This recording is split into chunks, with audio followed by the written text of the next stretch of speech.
네, 이어서 허반석의 작전 리포트 시간으로 넘어가 보도록 하겠습니다. 증권가에서 오늘 이 순간에도 마구마구 쏟아져 나오는 리포트들, 과연 우리가 어떻게 분석하고 투자의 도움을 받아볼 수 있는지 이야기 나눠보도록 하겠습니다. 자, 오늘 이 시간 IR 분석이신 샘플러스 허반석 전문위원과 함께 할게요. 안녕하세요. 안녕하세요. 네, 스튜디오에서 정말 오랜만에 뵙습니다. 네, 그렇습니다. 네, 자, 오늘도 한번 기대를 해보도록 하고 오늘 준비해 주신 리포트 화면으로 먼저 확인하시죠.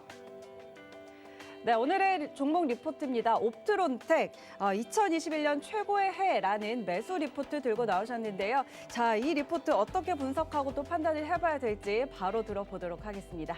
네, 어제 제가 말씀드렸던 리포트 전기 전자업종 스몰캡 리포트 중에서도 스마트폰 관련한 폴디드 줌 카메라 관련한 리포트를 스몰캡 리포트 말씀을 드렸습니다.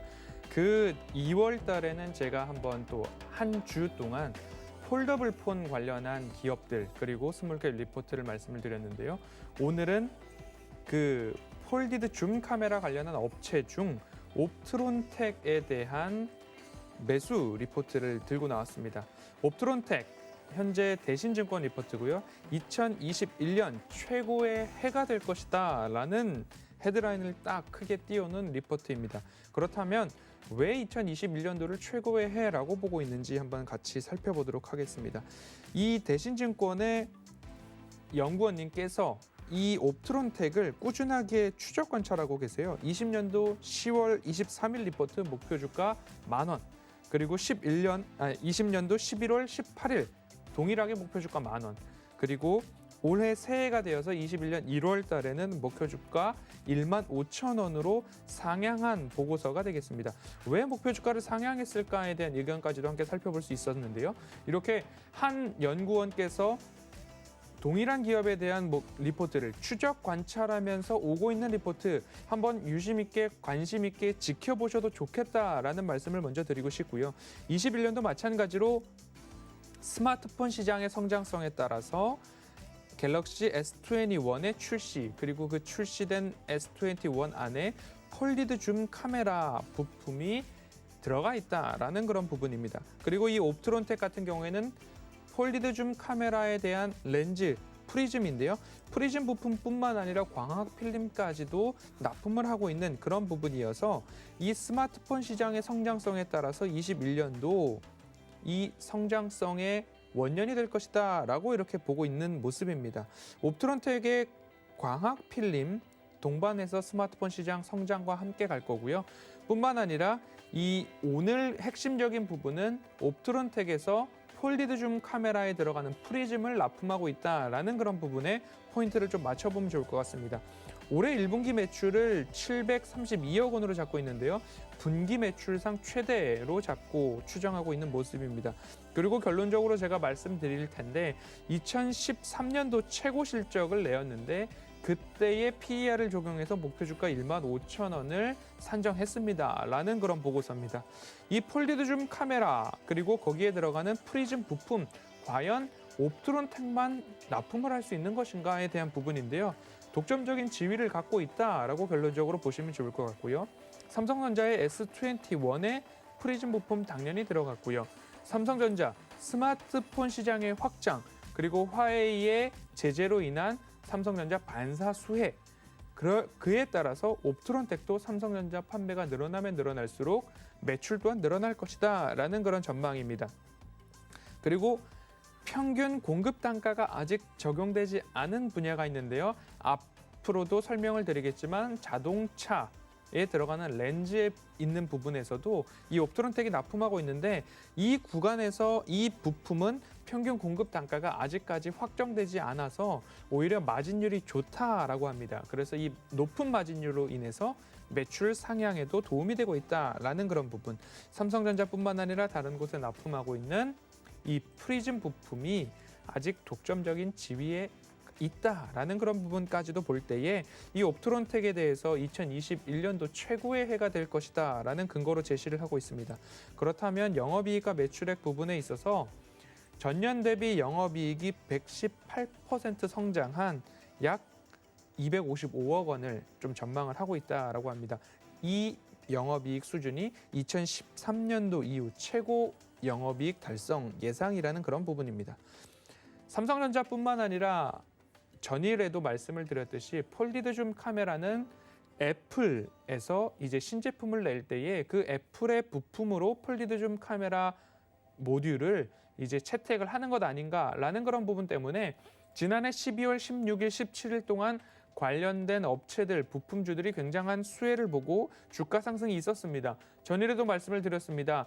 너무 시장에서 시끌벅적할 때에 그러한 섹터나 종목을 바라보는 것이 아니라 그 섹터의 기술력 그리고 매출, 성장성 등이 마음에 들었고 내가 봤을 때에도 성장성이 있다라고 판단이 된다면 조금 기다렸다가 차분해졌을 때에 접근해도 늦지 않는다라는 그런 포인트입니다.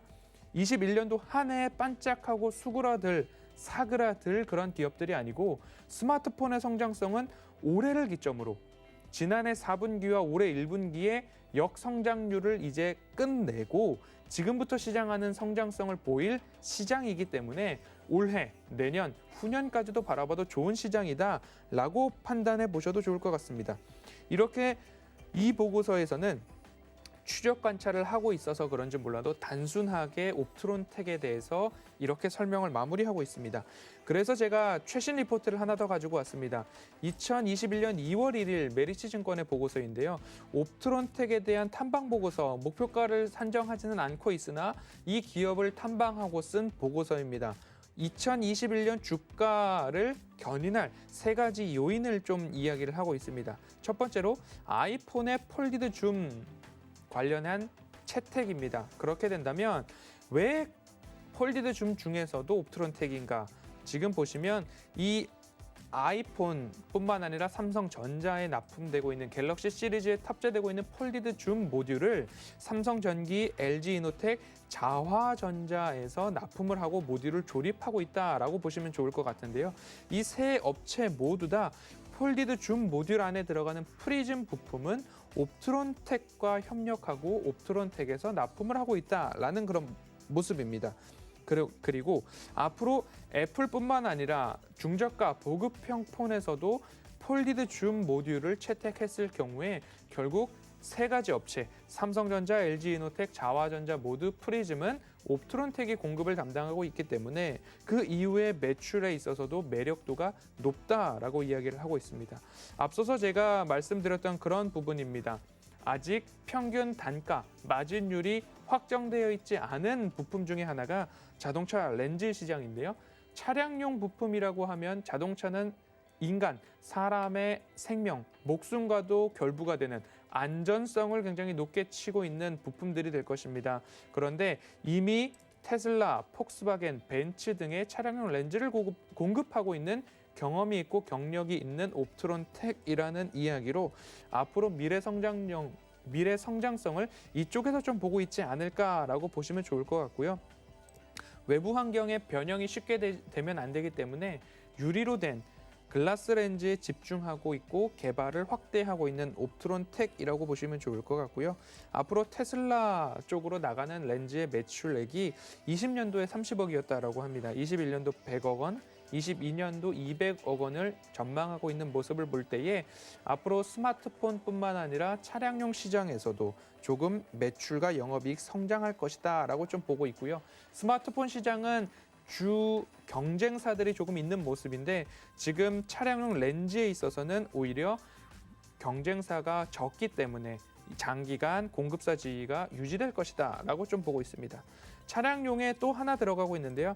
라이다 모듈에 렌즈가 들어간다라고 합니다.